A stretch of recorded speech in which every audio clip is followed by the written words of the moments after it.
Let's all go to the lobby. Let's all go to the lobby. Let's all go to the lobby to get ourselves a treat. Hello, everyone, and welcome back to the Movie Pit Podcast. I am your host, Christian Renteria, and this is the monthly recap for the month of March. And let me tell you, March was very, very good. March was a solid month of movies. It really, really was a solid month of movies.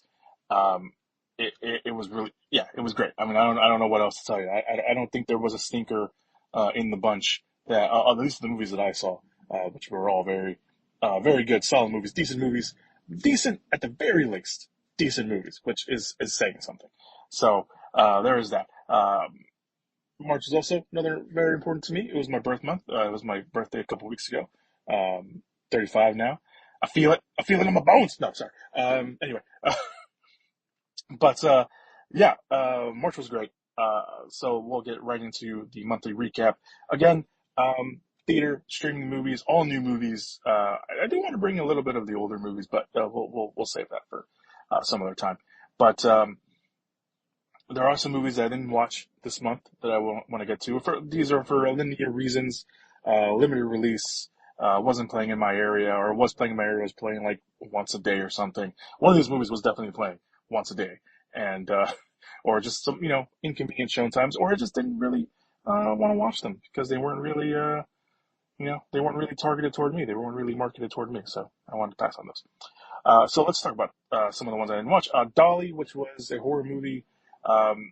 This was, I guess, it was supposed to be a homage to the Texas Chainsaw Massacre, or in that kind of same feeling. But I didn't hear anything about this movie, and from the couple of things I did hear, it wasn't very great. Protector, that was the new Mila Jovovich movie that came out, where she plays mom on the hunt for someone who kidnapped her daughter. Toe, this is it was a new dramedy, which I barely found out about. I didn't know it was going to come out at all, but this was starring Rose Byrne, where she plays someone who's trying to get her car back after it got towed. It's supposed to be very good, from what I hear, but I just didn't get a chance to watch it. Reminders of Him, this is the new Colleen Hoover adaptation. It wasn't targeted toward me. I wasn't going to watch that, sorry. Alpha, that was the new movie, I believe, by the director of Titan, if I'm getting that right. This one was another one where it was a very limited release, playing like in one theater around me, and just inconvenient showtimes. I wanted to watch it, I just didn't get a chance to. Forbidden Fruits, this one obviously came out later in the month, so I didn't really, that turnaround time is very quick for that one, but I didn't get a chance to watch it, and I guess it's supposed to deal with witchcraft or something like that, or something along those lines. Great for leading ladies, but I didn't get a chance to watch it. And then finally, Hulu released the movie Mike, Nick, and Alice. That's the name of the movie. James Marsden, Vince Vaughn, Isa Gonzalez. I guess it kind of deals with it kind of sci-fi twist a little bit. I heard it was okay. I just didn't get a chance. I actually was going to watch that before I recorded this. I just didn't get a chance to. But I am interested in watching it just because I heard some good things about it. So I heard it's got some decent action scenes in there. So, you know me, I'm a sucker for action. So, all right. Those are the movies I didn't get to watch this month. I do want to get to some of those, but I'll be watching those at a different time. All right, so let's get to the movies that I did watch, and let's start off with the first one. We're going to start off with, I usually do this in the order they came out, so that's the order I'm going to be sticking in for the most part. So the first movie we're going to talk about is Hoppers. That was the first big movie of the month. Pixar, back at it. You made a movie with Pixar. I'm talking about Pixar here. You made a movie with meaning, with great characters, and is just absolutely funny. And not just like kid, family funny, like adult funny. Like there's jokes in there that are pretty sure for the adults, and they are genuinely funny. I can't remember the last time I laughed this hard on a Pixar movie consistently. It wasn't just like, oh, they had like a few jokes here and there. Like consistently laughing at a Pixar movie. Maybe Inside Out too, because they had some pretty, nostalgic jokes in there, but this one was like just straight up comedy, and I haven't had that experience with a Pixar movie in a little bit. And so I have nothing positive things to say about Hoppers. It's really good. It's really funny. It's rare early in the year, but Hoppers is definitely one of my favorite movies of the year. I find it very hard that something's going to knock it off the list and make it an honorable mention or just anything like that at all. Hoppers is really good. If you have a chance, please go watch it. It's very, very funny. It's very heartfelt. Just everything about it is really just, it's all around great. It really is. So that's Hoppers. I have nothing but positive things to say about it. Just go watch it. It's very funny. All right. The next movie is something we're going to have to really get into as well. So, because I think that's the only way that I think anybody can really talk about this movie. So non-spoiler wise, very quick. It's really going to be up to whether or not you embrace the concept of this movie and kind of just allow yourself to be enthralled in what this movie is trying to do with the concept itself. This is really, it has been divisive online.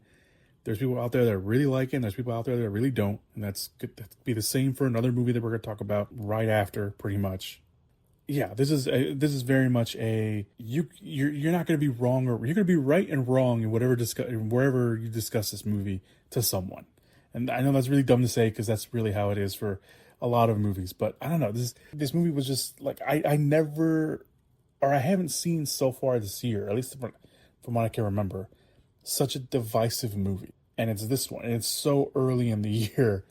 You usually kind of get those a little bit, halfway through the year with the summer blockbusters and stuff, but not here, not this one. So we'll see. Anyway, spoiler wise, let's get into the spoilers of this. The movie is held together by Jessie Buckley herself. Obviously, we're recording this now after the Oscars. Oscar-winning Jessie Buckley. And she plays 3 characters here. She has 3 roles in the movie. She plays the bride, she plays Ida, and she plays Mary Shelley herself. Because the movie starts off with Mary Shelley giving us an intro, and it just this weird concept of like her taking over someone's body. And at least according to her, taking over someone who is just as messed up as her. And it happens to be Ida. And Ida essentially just becomes, like, the way they interpret Ida and Mary Shelley sharing the same body is, I heard someone describe it as Tourette's. It kind of is, because, Shelley will speak through her at random times in this very just nonsensical kind of poetic rhythm that doesn't really have any, sense to it most of the time. And I just want to say, as a wrestling fan, mainly AEW wrestling fan, every time Buckley, and maybe there's a very small crossover somewhere and people listening to this, or if not, maybe you know what I'm talking about. But if you don't, and you want to check it out, AEW, All Elite Wrestling, whenever Buckley goes into Mary Shelley mode, let's just call it that, or even when we see Mary Shelley in the void, whatever void she's in, it killed me every time because she sounds exactly like Toni Storm. And throughout the whole movie, every time Shelley was talking, all I thought about was Toni Storm. I had to block that out of my head because I knew that it was going to continuously bother me that I wasn't watching Buckley. I was watching Toni Storm, which is very, very strange. Anyway, Buckley, throughout the movie, great. If you take away anything from this movie, I think even though people are very divided on the film, I think everyone has the same opinion that Buckley holds this movie together. She is the reason why this movie works. She is the real deal, obviously. Hamlet, got her Oscar there. She's amazing, and she holds this movie together. It is on her shoulders. There are 2 highlights of her performance for me, and it's the party scene, and then when she finally figures out who she really is, kind of the breakdown of that. And the fact that she has to deal with it herself. She's not dealing with it with Mary Shelley. She is Ida through and through. She's not the bride. She's Ida through and through. And I thought that those 2 performances are really great. The performance in the party, where she says, "I speak for the dead now," that whole speech. And even though she's going kind of back and forth between her and Mary Shelley, it's still kind of worked. Because at that point, you're like, okay, where is this going? Because it gives us layers of who Ida is at that point and who she maybe truly is, because she has, other people after her at that point. So I just thought those two scenes really stuck out to me. And Bale, let's not forget, to the bride, to Frankenstein's bride, we need an actual Frankenstein, Frankenstein's monster rather, and that is Christian Bale as Frank or Frankenstein, and he's good too, and he has his moments, and Bale obviously a terrific actor, and you give him anything, he's gonna go at it 100%, and he does here, but this is so much of Buckley's movie from beginning to end that the rest of the cast is just there to support her in every sort of way. And then you have other characters, especially with Bale. But then you have other characters in the movie. You have the other characters in the movie that just, they're fine. They're kind of just there. Like the movie, we know why the movie needs them, but if you take them away from it and you just focus more on the bride and Frankenstein, I think it would still have worked. So we have Peter Sarsgaard and Penelope Cruz, and they're playing detectives. Although at first I originally thought that Penelope Cruz was like a reporter. That's kind of what I got from it at first, because I just didn't realize it. But no, she actually is someone she actually is a police officer because she works for Peter Sarsgaard.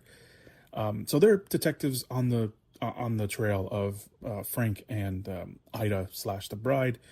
You have Jake Gyllenhaal in here. He plays a movie star that Frank is obsessed with because Frankenstein, is a movie lover in this movie. And anytime he gets really stressed out, and anytime he gets like there's just so much pressure on him, he doesn't know what to do with himself, he watches a movie. And a lot of the time and most of the time, all the time, it is this character that Jake Gyllenhaal plays. He is a former vaudeville actor who turned into a movie star. And we'll talk a little bit more about that as I finish talking about this, because we will talk about that party scene that I mentioned earlier is where Jake Gyllenhaal essentially is finally front and center and then disappears for the movie. But then we have Annette Bening in this movie. She plays Dr. Euphronius, who was responsible for bringing Ida back to life as the bride. But there isn't much really there for them to do in term for the other characters. And then Bening, she's she has her moments and then she disappears. There's a moment which is like when the bride and Frank go on their kind of Bonnie and Clyde-esque run from the police and everybody else, Annette Bening disappears. She shows up like in one other scene where she sees like they're still alive, they're out there, great, but then she disappears until the final act of the movie. Production design wise was really great. We get to see Times Square in the 30s. This movie is set in the 30s. We get the old neon lights. The costumes are great. The score by Hildar. I'm gonna always mispronounce their last name. I'm not even gonna. No, I'm not gonna do it. I'm not gonna butcher it. No, but it's no surprise. Hildar has done some great stuff in the past, and I want to mention this because someone mentioned it. As they were trying to take jabs at the bride because they didn't like it. Hildar did compose the Joker movies, and of course everyone was trying to make the connection that the bride is just another Joker, or another Joker 2 specifically. I never watched the Joker 2. I still have not watched it, so I can't make that comparison. But the music in here is really great, that they were able to compose. And the thing that will really decide whether you like the movie or not, like I mentioned, was the concept. And this is where I'm still struggling with it, because we live in a world, in the movie world, where Mary Shelley's Frankenstein novel has been released. So everyone knows about Mary Shelley's Frankenstein. He's not just a character in this world. He's actually a real person. And it kind of feels like everyone knows it or doesn't know it or accepts, once they see him, they kind of accept the fact that, oh, he's Frankenstein's monster. I left me a little confused on that. I wish they expanded on that a little more, because the first time that Frank and Dr. Euphronius meet, Frank is, she almost kind of makes the connection that he is Frankenstein's monster. And, Frank even says as much. And she's like, well, you got to be over 100 years old. And he's like, and he gives her like the exact year of whatever it was. And she kind of just accepts it. She like looks over him. She does like the full body work, which makes, has us, the audience, be able to see all the prosthetic work they did on Bale, which is just, obviously just a bunch of stitching everywhere.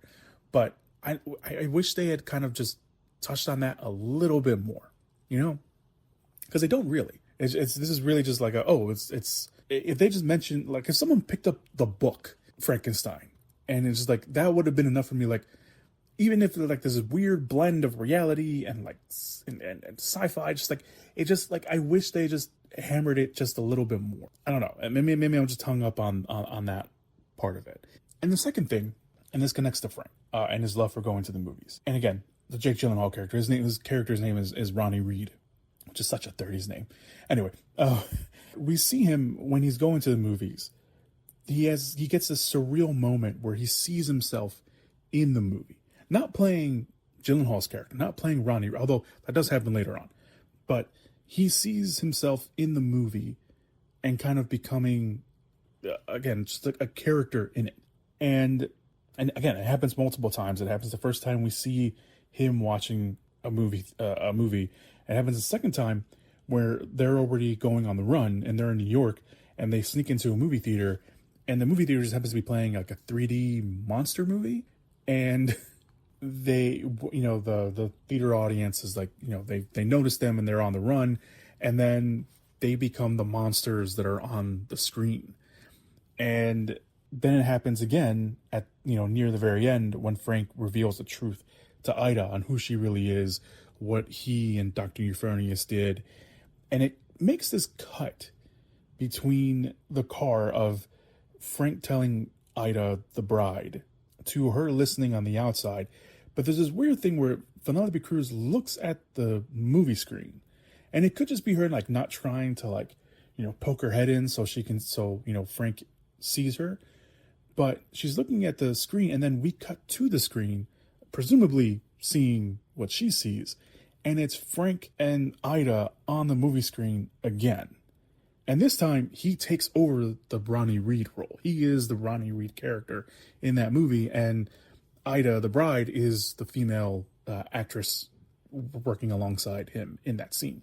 So he has this weird sort of effect on the world around him. Because again, we go back to that party scene. He's telling Ronnie Reed that, he's a fan of his, and he kind of, makes this embarrassing moment of himself. But then he starts to dance, and it has this weird effect on everybody else. And then they start to dance. And it's not like it's only in his head. And I was almost thinking like, he's making all this up. It's all in his head. And it's going to like just snap us back to reality. And it's just going to be him like looking at Ronnie Reed and Ronnie Reed looking at him like, dude, are you okay? Like what's going on? But it wasn't. It actually was what was going on. Like, he makes this whole room full of people dance to him and dance with him. And Ida joins in, and they're all dancing. And it's just this weird effect, and it isn't broken up until the cops come in and stop it. So I don't know if it's just like this surreal kind of moment, and just like the surrealness of the movie itself, where it's being like Frank has like this supernatural ability. I mean, we're talking about Frankenstein's monster and Mary Shelley from the void of wherever she is taking over someone else's, body. Obviously there's going to be some drop in realism there, but I don't know. I felt like they should have, I don't know if they felt like maybe that we should have seen that a little bit more. Like, make it obvious that like maybe Penelope Cruz was seeing Frank and Ida on the big screen. Like, I don't know. I just kind of, little things, just tiny little things. The big thing for me, one of the reasons why this movie, for me, doesn't completely work. It works on a lot of levels, but it doesn't work on many others. Is that it's too long. I think if you chop off like 10 minutes of the movie, I think it'd still be a solid movie. Again, it's not perfect. It's not also overly bad, like a lot of people were saying online. It is messy. It is very messy. But I think it's almost a good messy, a worthwhile messy, a necessary messy, if you will. It's out there. I mentioned it's surreal. There's very surrealist moments in there. It's playing with this concept differently than what you would think, the Bride of Frankenstein movie is supposed to be. Because obviously the Bride of Frankenstein, if you remember the original movie, she's not in the movie that much. She only comes up at the end of the movie, and she doesn't even speak in her movie. Like, the whole movie is titled The Bride of Frankenstein, and she doesn't talk, and she only appears at the very end. This movie, also very feminist movie. I wish they had probably touched upon that a little bit more. It is called, The Bride, after all, and she wants, obviously, her own agency, if you will. That also connects to Penelope Cruz's character, Mallory, who's trying to prove herself and show that she is also worthy of having her voice heard. Again, this is set in the 30s, obviously that's still happening today. Very, male-dominated world, especially in her line of work where she's playing a cop. It's not until she has, she shows the detective badge that she gets from Peter Sarsgaard's character after he reveals the truth about who Ida really is, that the men around her actually finally start to pay attention to her. But I wish we'd seen a little bit more of the revolution that was kind of starting. We see, scenes of women, on the street trying to take back their lives, and they're kind of, inspired by the look of the bride. They're painting their tongues black and, putting the splotch on their face. But I wish we had seen a little bit more of that.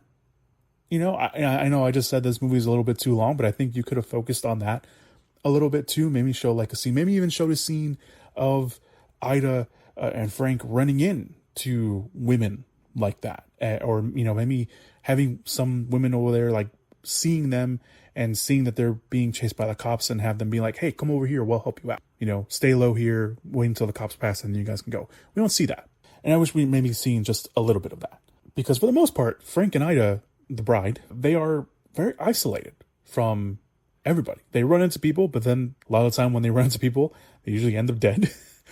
So they end up dead, or they have to run away from them and have to lose them. But for a majority of the time, they are very isolated to themselves. They don't really interact with the world anymore. And obviously, that's what Frank wants. He wants someone, and that is his whole reason why he went to Dr. Euphronius in the first place. That he's lonely, and he has been lonely, and he wants a companion, and he finally gets it. And the problem with that is also that he lies to her. He tells her that her name is something else. He tells her name is Penelope, and she starts to tell her all these things that he didn't like. And then once Ida starts to remember, she confronts him, and it's just this great scene of the two going back and forth about how, who she really is, and why won't you tell me who you really are? And that, of course, leads to the scene where they drive into the movie theater, or to the drive-in theater rather, and he lays it all out. And he's like, listen, yes, I lied to you, but I'm here with you, and you're here with me, and we're the only two people in the world that are like us. And whether you like it or whether we like it or not, that's it. That it's us against everybody else, because everybody else is going to see us as monsters. No one's going to see us as who we are. And it leads to what happens. I won't spoil that part. I spoiled everything else. I won't spoil what happens with that. But yeah, I don't know. I wish we explored a little bit of that more too. We see Frank struggling with it at a certain point, but then he also just goes along with it. He's like, you know what? We're by ourselves. Who cares? I'm gonna lie to this girl. I'm gonna lie to this woman who who she doesn't know anything, because Ida doesn't remember anything either, because she ends up dead because someone pushes her down the stairs because she's having Mary Shelley's controlling her and throwing these again Tourette, like, I don't want to call them tirades because it's not what Tourette is. But these speeches, if you will, and someone pushes her down the stairs by accident, but they push her down the stairs. So yeah, this movie isn't perfect. It is very messy, and I think whether you enjoy the mess is going to be whether or not you enjoy the movie. I enjoy the movie for the most part. I do have some problems with it. I do think I need to watch it again to get a full grasp on what my feelings are, because now I know what to expect. I can go in and be like, maybe this is something that I just need to watch again to really grasp the concept, or whatever feeling I was feeling at that point. So I don't know. It's not overly bad. There are worse movies that came out this year than The Bride. And if you haven't seen those movies, count your stars. But I'm telling you right now, there are worse movies than The Bride that came out this year. So, all right, let's move on. The Undertone. This is the other movie I was talking about, where you fall on one line or the other. And this is one that came out of nowhere. That came out of nowhere, rather. It's a movie that was shot on a $500,000 budget. It debuted at a film festival, and it immediately got bought up by A24. And it has since is labeled, rather, the scariest movie you'll ever hear. So Is Undertone all hype? Is it mid? Is it actually really good? Personally, I think it falls in the middle for me. Does it pass the vibe check? Yes. Sound in this movie is everything. Sound is key and king in this movie. Instead of jump scares, I think there's probably like one jump scare for me from what I can remember, and it's very much near the end. There's one jump scare in this whole movie because the only thing this movie relies on is building up tension. And the sound is the thing you should be afraid of. It continually just builds up and every chance that it gets, and it attacks you. It attacks your senses with sound and nerves, and it does not care. It is relentless when it comes to that. This movie, so far, probably the best sounding movie of the year. Camera positions are the other thing, because let me tell you, camera pans have never been more terrifying for me since Paranormal Activity 3. Plus, our main character, Evie, played by Nina Curie, is never quite centered. And there's a great conversation I heard at the podcast called Tales of the Boo Crew that's owned by Bloody Disgusting. They had an interview with him and one of the producers. And he talked about, making sure that sometimes Evie is never centered. Because you always kind of want your character centered, right? For the most part. But especially in a horror movie. Because you just know something's got to pop out on the sides. But Evie's never, especially once the movie keeps going, she's almost never centered. She's just a little bit off. And it always obviously will make you uneasy because there's always going to be just mass background behind you or over her shoulder. And instinctively, us as a viewer, anybody who watches a horror movie, your eyes are going to want to dart to that corner because you don't know if something's going to come out. You don't know if something's just standing in the shadows. And this movie takes place a lot in the dark because obviously in a horror movie, no one turns their lights on in a house. And you just want to look. You just want to dart over a little bit, see something. Maybe you've seen something. Maybe you don't. But it's a very effective maneuver, and it works very, very well. And there's also a bunch of Dutch angles in this movie. Anyone who doesn't know what a Dutch angle is, you will know what a Dutch angle is when you go watch this movie. So, and she's really the only character in the movie besides her mother, who is bedridden and nonverbal for the entire movie. So, for those who don't know what this movie is, because I feel like The Undertone has gotten a great marketing campaign online. TV-wise, I think I've only seen 2 commercials. So, for those who don't know, the movie follows 2 podcasters, Evie and Justin. We don't ever see Justin, we only hear his voice, who get mysterious audio recordings sent to them. And since they run a paranormal podcast called The Undertone, they decide to play them. And as you can assume, creepy things start to happen around Evie. And writer-director Ian Tucson, I think that's how you pronounce the last name, has been hired, not surprisingly, to direct the next Paranormal Activity movie. And after watching this, you can see why. This man knows how to build tension. And those movies kind of built also on building tension. So I can see why he got hired for that. And like I mentioned, this movie's been very divisive online. Some people really like it. Some people don't. Some people like the movie up until the ending and feeling that the ending was a bit of a letdown, which I can see why you would. I wouldn't say it was a letdown because I didn't know what to expect. I didn't know what they were building up to, even though they were laying out the foundations of their ending. But I didn't know where they were going to go. And I wouldn't say it was a letdown. I do think it was a bit messy. I think maybe if they cleaned it up a little bit more, if they tighten it up a little bit more in terms of their ending and stuff. But I will say, a slight spoiler for the ending here. The ending of the movie, we don't technically see it. We see a black screen, which is played out throughout the movie, where a scene will end and it will fade to black, and you'll hear some noise every now and then it'll cut to the next scene. They do it again with the ending. The ending takes place, and it's not like one of those endings like a found footage movie where the lights go out and you can't see anything, you just hear stuff. It's like it cuts to it and it continues to do it, but you don't see outlines, but it is a completely pitch black screen. But you hear things happening to Evie, and then you hear the entity's voice again. So you don't see what happens really to Evie, and you don't see what happens to Justin because we never see Justin. it's a bit of a risk to do an ending like that, especially considering that, throughout the whole movie when we've been following Evie and we hear what's happening and we finally figure out what is happening, but we don't see it. We kind of see it. There's like a little flash of it, kind of, sort of, but we don't know if that person is supposed to be Evie or just like another random character. So, it really is just kind of, the movie is really asking you, especially by the end, hey, did you go along with us or did we completely ruin the ending? So I like the Undertone for what it was. It is a very slow burn movie. It is not for the slow burn crowd. We follow Evie and that's it. And I think I heard someone else talk about this when they were talking about the movie, is they wish that they had seen a scene, even just one scene of Evie outside the house. And I agreed with that because this movie takes place entirely in the house. And it takes, and we're following Evie the entire time, but we never see the outside of the house. Never.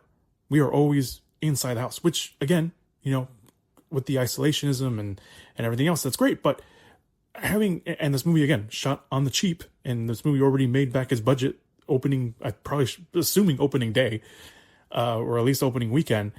So this movie is a massive, profit machine. But the movie itself, it is very much a slow burn movie. I wish we had kind of seen that. I can see why people say it is probably a little boring. It is a little slow paced, especially in the middle of the movie. Even I myself was like starting to drift off a little bit. But if it cleaned up just a little bit, I think it would have been, pretty good. And I think that ending where everything kind of just builds up and it finally, just goes all out and in regards to what this movie will allow itself to, consider all out. I enjoyed it for what it was. Okay, let's move on to the next movie, which is War Machine. Netflix back in the game, and this is this is very much a definition of kind of just turn off your brain sci-fi action movie. So Alan Ritchson, who plays Reacher in the Prime Video series, plays our nameless hero. Yes, we never find out his name. And we never find out anybody's name in this movie, actually. The only, way we know who they are is by numbers, because the movie follows a group of would-be rangers, army rangers, who during their last training exercise encounter a killer alien machine that crashes on Earth. And yes, it sounds, and people have been comparing it to Predator. And this movie probably knows that, because the last act of this movie is very Predator-esque, which I'm not complaining about, because boy brain over here in me, in my little noggin over here, multiple times, there are a few times actually, where boy brain in me was just like, this is freaking cool, this is awesome. And I just couldn't help myself. But yeah, this movie very, very much Predator-esque in that. And the alien robot itself, I couldn't get it out of my head. It looked very much like Ed 209 from RoboCop. So just imagine it's a bunch of, would-be army rangers, military guys, who are following Jack Reacher around, being chased by a giant version of the Ed 209 from RoboCop in the woods, in the forest. And you got War Machine, pretty much. So story-wise, this movie is very thin, but the concept of this, which is a concept that we've seen, in some other movies, the story is always going to be a little thin. It really is going to be kind of how you take that concept and what you're twisting it with, right? Predator, it's an alien hunting, creature. Here, it's a alien machine. Dog soldiers came in my mind, which is, same concept. It's a group of soldiers on a training exercise and they encounter werewolves. That's what dog soldiers is. So here you have Richardson's character. He's number 81.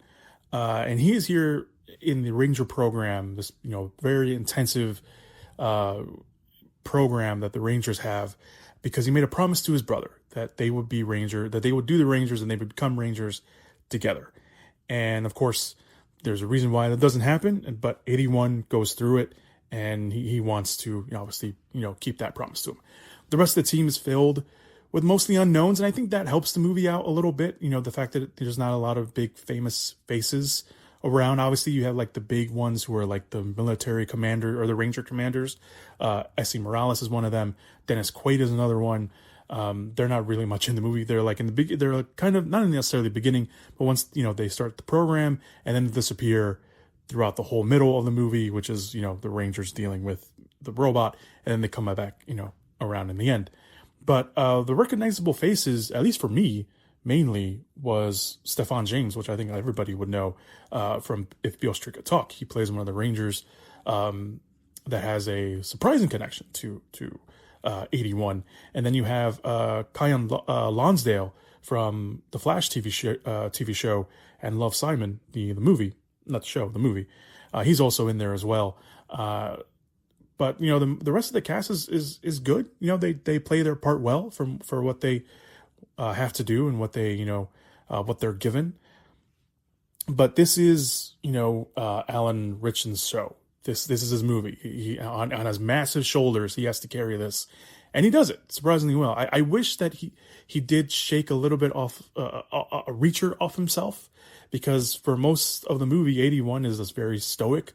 Most of the time, he doesn't really talk to the rest of the team until they start getting hunted down, and even then, he's just giving orders. He's not really like talking to them and like getting opening up a little bit like you would see in this kind of movie, until he absolutely has to. And that scene itself, I think, would have worked a little better if they allowed Richardson to be more open, because he has range. He definitely has range. If you know anything about Alan Richardson, especially early in his career to what we see now, that man has range.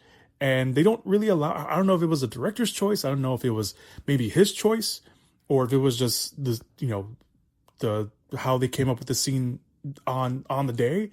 I just wish that it had a little bit more impact than it did. It does have some impact, but it just doesn't have as much impact as I thought it would, or that it should. And it's one of my very rare I need to actually talk about that complaints about this movie. But the reason anyone is probably watching this movie is the action, and the action is pretty good. There's the highlight set piece for me that involves the team running away from the alien machine in a truck that they find, one of those big armored military trucks that they usually have. And the scene is shot like a oneer. It's shot like a one take scene, but it's very kinetic because the camera moves around a lot. It's almost like a video game. Really, when I was looking, I was like, this is totally like something you would see in, like a Call of Duty game, or, some other shooter game that, you want to call, maybe even a Halo, because, we're involved with the alien, the big alien robot. And again, boy brain is like, this is fucking awesome. This is really cool. And it is, for especially for the action, action movie nut in me. I really enjoyed that scene. I think that's kind of the highlight for me in terms of action, is that scene in particular.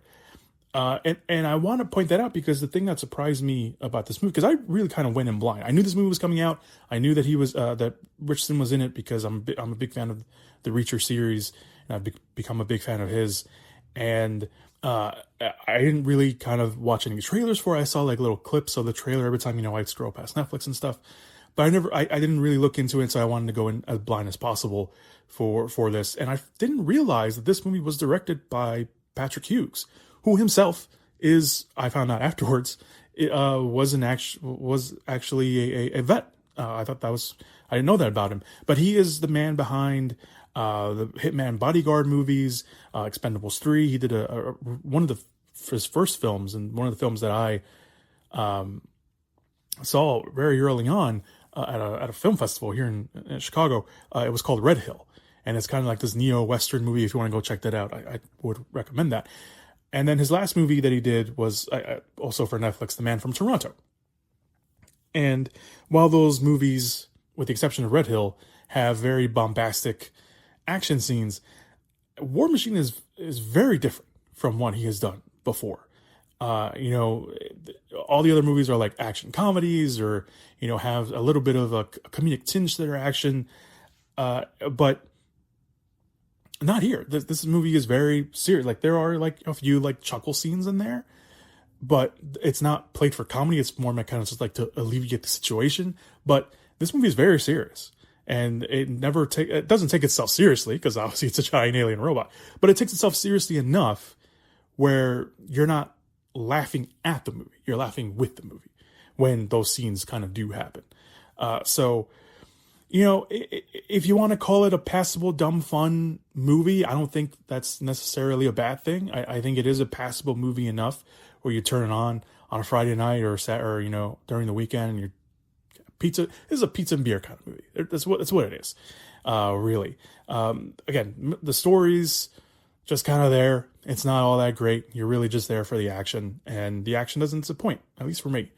It does get a little long in the tooth with the kind of, patriotism and military industrial complex that we've seen in a lot of movies, but, I can't blame, Hughes for wanting to put that in, because, again, he is a vet himself, and I think he's actually a ranger. So he went through this, not the alien robot part, but, the actual, serving our country thing, which obviously is very, very cool. So, I liked it. I liked it enough. I'm not going to say it's one of Netflix's best movies, but I liked it enough where I can, recommend it, especially if you're an action movie fan. Yeah. So that's War Machine. All right. Next up, Ready or Not 2. Here I come. Radio silence back behind the camera. Samara Weaving is back, and we got a bigger cast. We have bigger stakes. It's an expansion on the lore from the first movie, and we have that same style and substance from the first movie. Ready or Not 2, Here I Come is a worthy sequel and definitely a lot of fun. And if you follow me on social media, I mentioned that this is the definition of a sequel. It's bigger, more lore, and it was just really great. So the sequel literally picks up after the first movie. Like, literally, you get to see the final scene of the first movie with starting as this movie starts off. And Weaving is back as Grace, who thinks that, her dealings with this devil-worshipping families are done. Unfortunately, no. Grace, it is not. She is pulled back in when her to survive, or with her survival, rather, her survival actually sparks a new game. This kind of new, extra layer that, we didn't know about. It's a game of double or nothing, pretty much. She survives again, or gets killed. The winner gets to control everything, the world. And this time Grace isn't alone, because her estranged sister Faith, yes, her name is Faith, it's Grace and Faith, they even make a little jab at that in the movie, played by Catherine Newton, is also pulled in, and the two need to survive the night with the 4 powerful families after them. I mentioned it already, I'm mentioning it again, I'm going to keep mentioning it. I really enjoyed the sequel. I really like this movie. Yes, it is bigger in scope, there are more characters, there's an expansion on the lore, like I mentioned, with Mr. LaBelle and the cult and his followers, which makes sense. I think that was one of the fears when the sequel first came out, that, they're just doing it as a cash grab, even though the first one came out a while ago. It was like, how are they going to do a sequel? This first one kind of wrapped it up nice and tight. This one, like I mentioned, the lore expansion they did, it makes sense. It fits. It's a little confusing as to, like, whether this was going to happen anyway, or, why does Grace need to be involved? And they kind of do a decent job of telling us why she has to come in and why they're chasing her, and everything else. So I thought that was great. But this movie, more importantly, it does lend itself more to character dynamics that take the center stage. Weaving and Newton are great here. I mean, they're always reliable in anything they do, but they play the estranged sisters very well here. And they mention why Faith is not mentioned at all in the first movie. And I think I've accepted. I think most people have accepted that, the reasoning behind it. But I will see why people wouldn't, but they do a very good job. And Newton is a welcome addition and fits so perfectly into this world that radio silence, has created. It's not a spoiler. This little part's not really a spoiler because it's in the trailer. She sees someone explode in front of her for the first time, which there's a reason for that, and I won't get into it, here too much because it's still freshly new. I would probably want you to go watch this without knowing too much, but her response is exactly what anybody else's response would be. Grace's response in the first movie was like, okay. Because she had already been through so much at that point. And Faith is just, just here and is just realizing it. And, being told everything, and she's like, yeah, whatever, and then it happens, and you're just like, and her response is just so good, and it's so Catherine Newton, and it just makes so much sense. So the rest of the cast, I want to talk about just two of them in particular, because we have, the rest of the cast. I think if you follow film enough, you kind of know who they are. But the two big ones, obviously, are Sarah Michelle Gellar and Sean Hatsi, excuse me, who play siblings. And our main villains, if you will, they are our main villains, if you will. It's nice to see Gellar back on the big screen, and she's clearly having a fun time. And, she even has her little Buffy moment, which I thought was really cool. But they show in the trailer, so we knew that was going to happen. But that's kind of the only Buffy moment. In case you're wondering, if there's anything else, there isn't. Elijah Wood is in here as well. He plays a mysterious character called the Lawyer, who is basically kind of our exposition guide. He kind of, lays down the rules and why this is happening and everything else. So that's pretty cool. Also a fun little Lord of the Rings connection, if you want to, if you're really paying attention. It's a nice little thing. I know they've been talking about it on the press tour, but if you haven't watched any of those and you just go watch the movie, I think it's pretty funny when you make the connection. So I don't know what to say other than I really like this. If you like the original, I think you'll definitely like this one. There's more character conversation. Like I said, there's more character dynamics. There's more, it's not as like, I was about to say, but it's not as violent, but no, it's still pretty violent. But it's just more of like these. It's also very much a movie about these two sisters coming back together, and apparently, Radio Silence was working on a movie for Catherine Newton and Samara Weaving to play sisters, and they're separately from this movie. And I guess when Searchlight finally asked Radio Silence, like, hey, do you want to do another Ready or Not? They combined their concept for that movie they were doing and then this, and they just kind of blended the two together, and it kind of works out seamlessly. It really does. I'm wondering what that other movie was going to be, but seeing that here with them, and I heard someone say, or I saw someone say, come across telling that they didn't really have any chemistry together. I didn't really buy that. I maybe in some scenes you don't really buy that, but for the most part, they were playing estranged sisters. So I think the fact that they have no chemistry kind of played into that. If that's, if you want to go that route, but that's just me. So anyway, that's Ready or Not 2. Here I come. Let's talk about our next movie. All right, let's talk about Project Hail Mary. This has gotten so much love, and for me, it is all deserved. Phil Lord, Chris Miller really capture the feeling of the book by Andy Weir, which I literally finished like days before I went to go watch it. And it really is a perfect blend of the two. It's their style, it's what they wanted to do, and it's, what the book really is. I guess there are things taken out of the book, things that are glossed over, things that were tweaked in their own way to make it more, of a movie. I lost the word now. To make it more movie worthy. That's not the right. That's the lack of a better word that I wanted to use. It's not the word I wanted to use. Anyway. And then, of course, there are brand new scenes original to the movie that completely work within the frame of the story and even the book itself. Were there things from the book that I would have liked to see in the movie? Yeah, but there is also stuff from the book that makes sense that is not in the movie either, because the movie would have been 4.5 hours long, which I'm sure many people would have been okay with that. But they're trying to streamline as much as the main story, and I think I was okay with that. Project Hail Mary is just, it's what a fun sci-fi movie should be. It's also a great family movie, which is weird to say about a movie where if a man fails, the earth is doomed and everybody dies.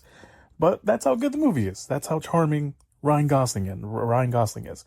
And Gosling plays Ryland Grace, a school teacher who happens to be a great biologist as well, who wakes up in a spaceship light years away from Earth, who is tasked, once his memory returns to him, because when he wakes up, his memory is gone, on saving Earth from the mysterious particles that are eating away at our sun.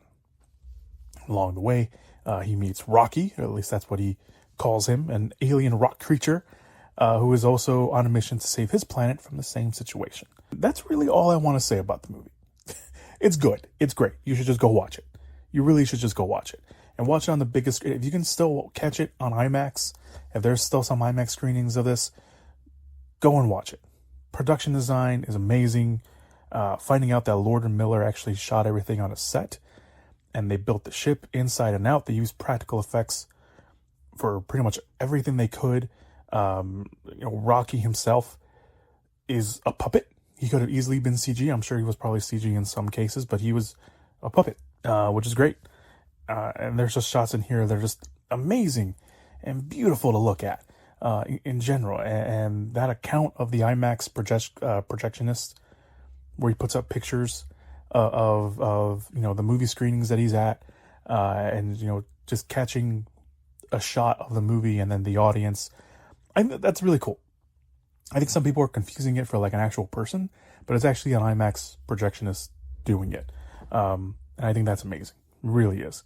And this movie is literally on Gosling's shoulders. It's him on screen for the whole movie, if not almost the entire movie. And if they got that casting wrong, this movie falls apart. And it falls apart very fast. And thankfully they didn't. Gosling is perfect as Ryland Grace. He's funny when he's supposed to be. And charm kind of comes out of him, even though it's like this awkward charm about him as well. But he's also very serious when he has to be. And he's also very vulnerable when he has to be. And he works so well with a puppet.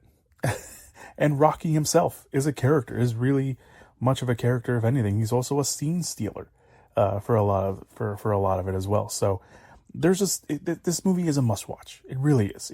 Even if you didn't like it, I think at this point, the fact that if you didn't like it, I think it's a testament, not a testament. It's a detriment that you go watch this movie, even if you don't like it.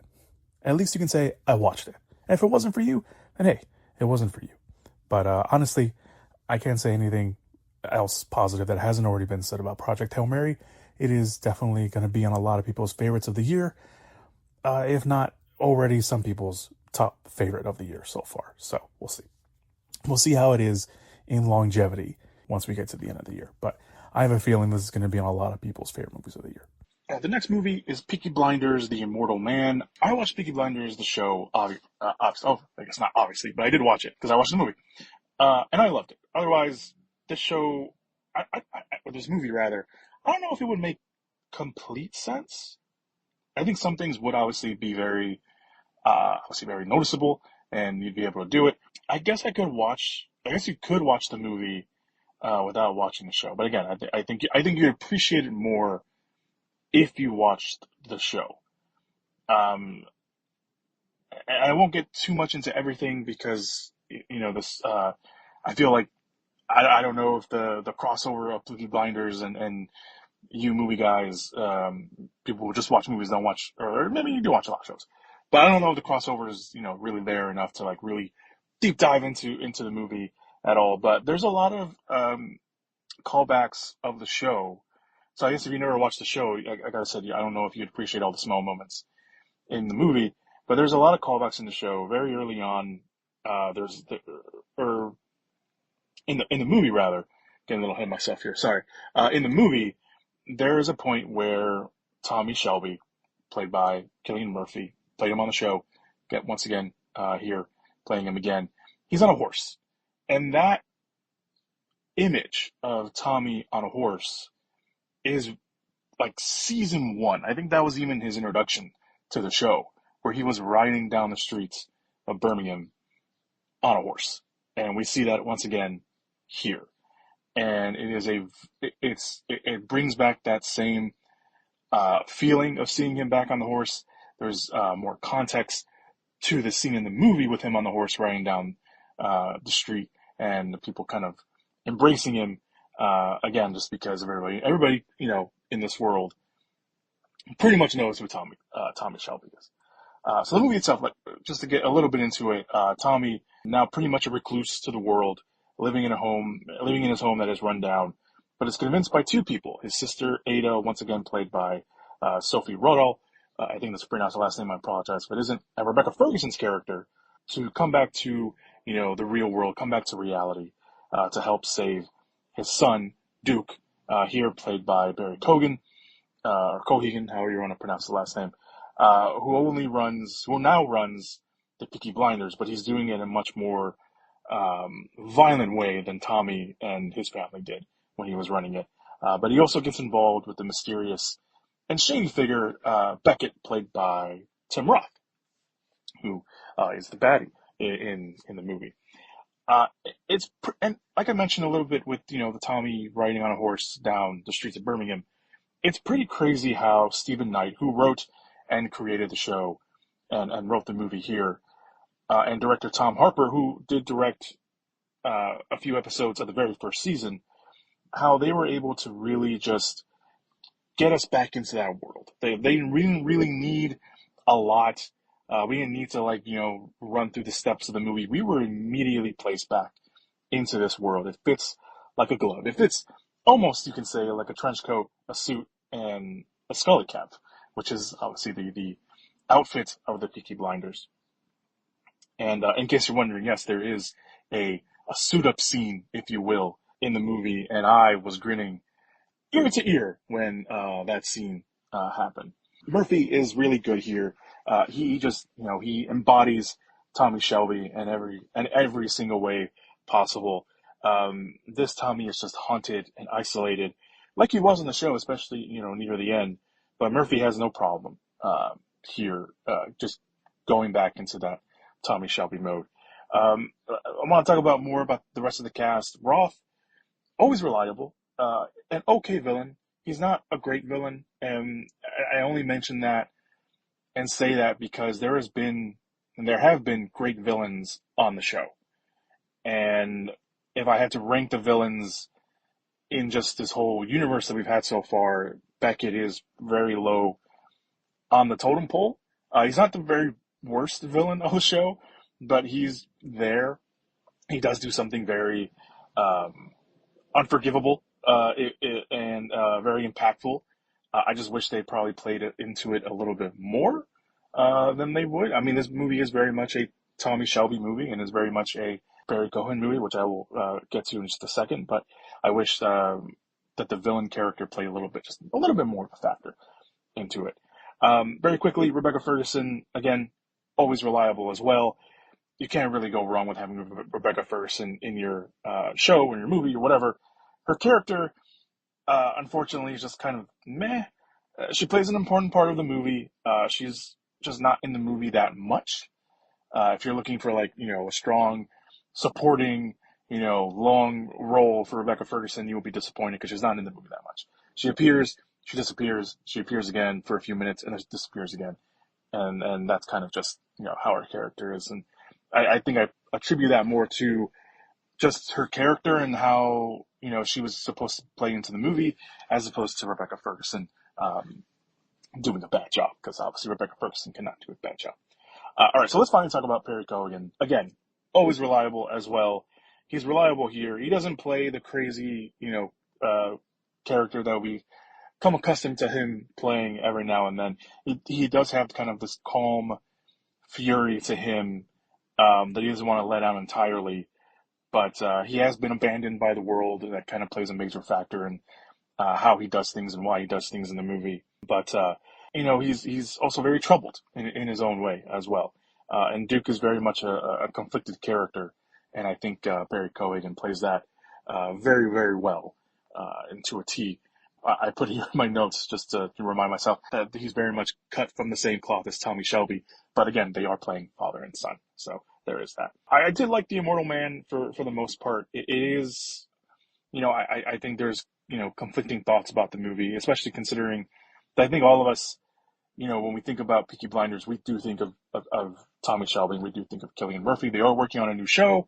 They're filming it right now, rather. And I'm looking forward to seeing what they do with that new show, especially considering that it is based off the events after the movie. So we'll have to wait and see what they do with that. But I think it's a nice full circle thing they did with the Immortal Man here. So if you watch the show and you've been conflicted about watching the movie, I would recommend it. The last movie we're going to talk about here in March is They Will Kill You. This is a movie that I didn't know a thing about until I saw the trailer for the first time in theaters. And it immediately piqued my interest as soon as the trailer was over. Then I watched the movie, and it wasn't what I expected it to be, but I was very pleasantly surprised by They Will Kill You. This movie is bonkers in the right way. Follows Zazie Beetz. I read this somewhere or I heard this somewhere, and forgot to look it up if this was true. And I think, looking back, I think it is true. This is her first leading role, which is crazy to me, and I think kind of almost a good start for her leading role prowess, because she has it here. Zazie Beetz is incredible in this movie, but she plays a character who enters a high rise as a housekeeper, who soon realizes that the staff and the residents worship something far more sinister. Unfortunately for them, they think that Beetz is just this unfortunate soul who won't be able to defend herself, and they are very, very, very wrong. She is more than capable of defending herself. There's plenty more to this movie that I am surprised and also very thankful that they did not spoil or give away in the movie. Because I think if it did, I think it would have just, and that kind of twist is almost something that I almost suspect trailer houses and studios give away. But they didn't, obviously, and I'm very thankful that they didn't. Because I think it would have definitely affected the viewing, knowing one of the twists, because there's multiple twists. One of the twists in this movie, but I'm thankful they didn't do that. And like I said, this movie is just bonkers in the best way possible. It feels very much like a me movie. Like, this is a movie that was like made for me in every sort of way as well. It's filled with great fight sequences, which they give away a little bit in the trailer, but there is like the fight sequences in this movie are amazing. They're pretty good, especially considering that Zazie Beetz doesn't have a history in fight choreography. She does very, very well, and makes it look very good in this movie. And this movie doesn't wait long either. Like, it gives you the quick introductions, a little bit of what's going on, sort of the setup, at least from from a little bit, and then right into the action. Just immediately right into the action, and it doesn't let up once. Zazie Beetz, like I mentioned, handles herself very well. The fight scenes, the action sequences are shot with just this very like kinetic energy. This energy just makes you hyped up and you want to see where it goes. And there was a scene in a diner hall, which I think is probably one of the cooler fight scenes in the movie. And it's completely dark because the villains cut up the power. But Zazie Beetz, she has an axe, and she wraps it around in a rag that's been doused in alcohol, and she lights it on fire, and that is how the scene is lit. It is her chopping away at these people and lighting them up, and also like lighting up the curtains, because fire gets in them. So that's how the scene is lit with that, and I think it's so cool. I love that fight scene. And this movie, I want to talk. I've been talking about a lot of the action, and Zazie Beetz doing a good job. It's also a little campy, but in a good way. Like, it's good camp. It's very light. It's not over the top or too much. It's just the right amount of camp. Because we have some practical effects and gore in here that I would say match the early levels of Evil Dead. And I saw that comparison somewhere, and I totally agreed with it. And I just wanted to put that out a little bit more for anyone who probably didn't see that. Some of it feels crazy and out there, but once you realize what this movie is, it's like, oh, okay, I get it.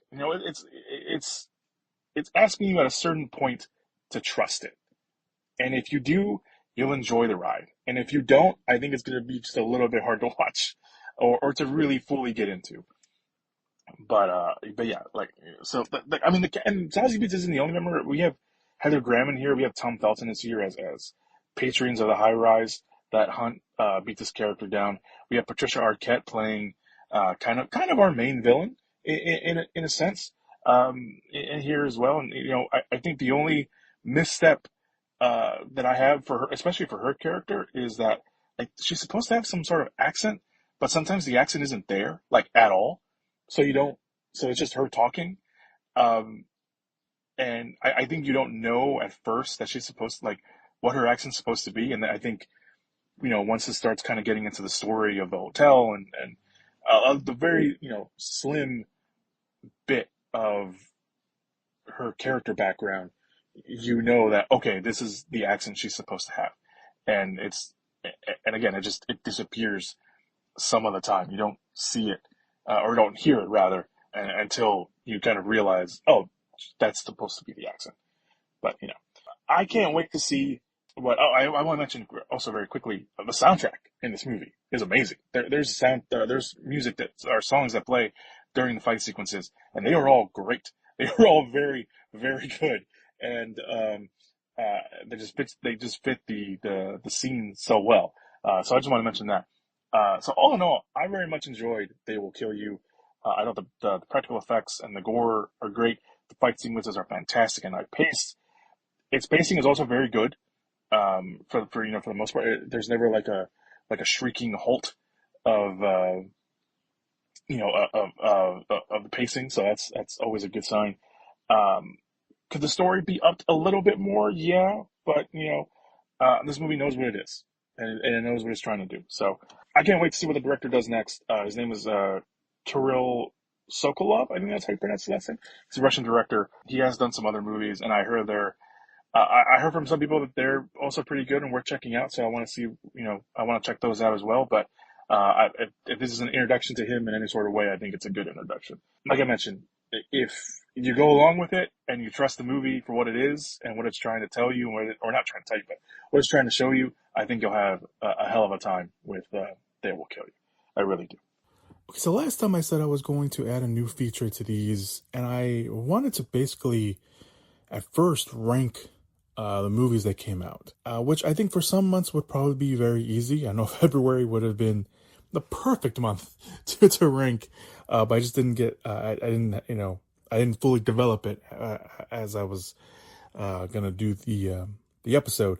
And then I thought, if a month was really good or great, like March has, I've said it was a pretty decent month. It would be really hard to rank these movies from best to quote unquote worst, or not as great. But I couldn't do that this month, so I went back to my brain and thought of something, and I thought about a power ranking concept, which give me my two favorite movies of the year, my bottom two favorite movies of the year. But then I thought, it's still pretty early in the year to really do that. So I might save that concept for maybe the middle of the year, the halfway point of the year, which is, I usually do an episode of my favorite movies up until that point. So I think that's a future episode in the making right there. So I went back to the brainstorming idea, and I thought, kind of going back and seeing what I was doing for this episode, I was, comparing some movies to others. So I figured I'd do kind of like a double feature idea. And that's what I fell on for this month and for, March of this year. So for this feature. So I'll probably change the features at the end of these the end of these episodes, depending on the month. So this month, again, double feature kind of concept. And some, like I mentioned, some of these will be, ideas or comparisons you've already heard. So, I did have some toughness with some ideas. Hoppers was one because it was animated. I just figured I double feature with Avatar just because they make the Avatar joke in the movie. The Bride at first was a little hard, admittedly, because I was like, well, you can just watch the original, Bride of Frankenstein movies that are out. And then, I was like, no, I made a Bonnie and Clyde reference, so I guess Bonnie and Clyde would be one of those movies you can watch for obvious reasons. The Undertone was also a little hard. I mentioned Paranormal Activity when we were talking about it, and then I literally just thought about it as I was about to record this section of the podcast. Vast of Night. It is a movie you can find on Prime Video. It's not really a horror movie. It's really kind of more of a thriller, if you want to call it that. It's a pretty good movie. It moves at a very specific pace for what it's trying to do. It does involve an audio signal rather than recordings, but that's pretty good. And I think Vast of Night is a little underrated. I don't see a lot of people talking about that movie, so that would be my recommendation for that. War Machine, I mentioned when we talked about it. Predator, Dog Soldiers are two movies that immediately come to mind with that. Project Hail Mary was one I had a little trouble one, obviously all the space movies, but The Martian immediately comes to mind just because they were both written by Andy Weir. book wise, they were both written by him, and then they were also, for the movies, they were both written by Drew Goddard. So there is that. Peaky Blinders, The Immortal Man is also another hard one that I had some time. I was just gonna sit here and tell you to watch the TV show, but I know maybe you don't have a lot of time to sit down and watch, a series worth of episode of a show. Although the seasons are pretty short, so I think you can probably get through it. But anyway, that one was really hard. Ready or Not 2, Here I Come. Obviously, besides the first movie, I thought of You're Next, which both follow, women, and for You're Next, a woman trying to, survive the night from being hunted down. And that one also goes along with They Will Kill You as well. Kill Bill is one that came to mind. I know that one's been thrown around, trying to compare it online. I threw a little Evil Dead in there just because I mentioned that Evil Dead, in terms of like the practical effects and the gore and the very slight campiness that the movie has when it wants to. Being trapped in a building, obviously The Raid, Dread, both come to mind as well.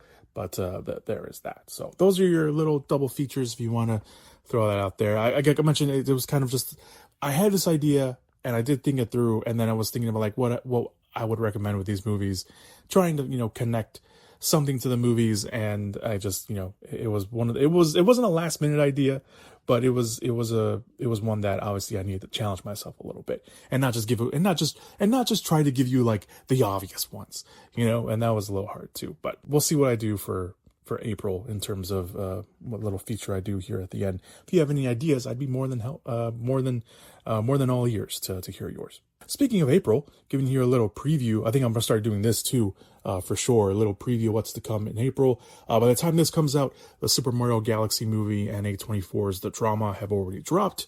Talk about those when we get to the April recap. On the 10th, we got several movies. Netflix has a new shark movie called Thrash. Apple TV will have a new movie with Keanu Reeves, Cameron Diaz, Matt Bomer, and directed and co-starring Jonah Hill called Outcome.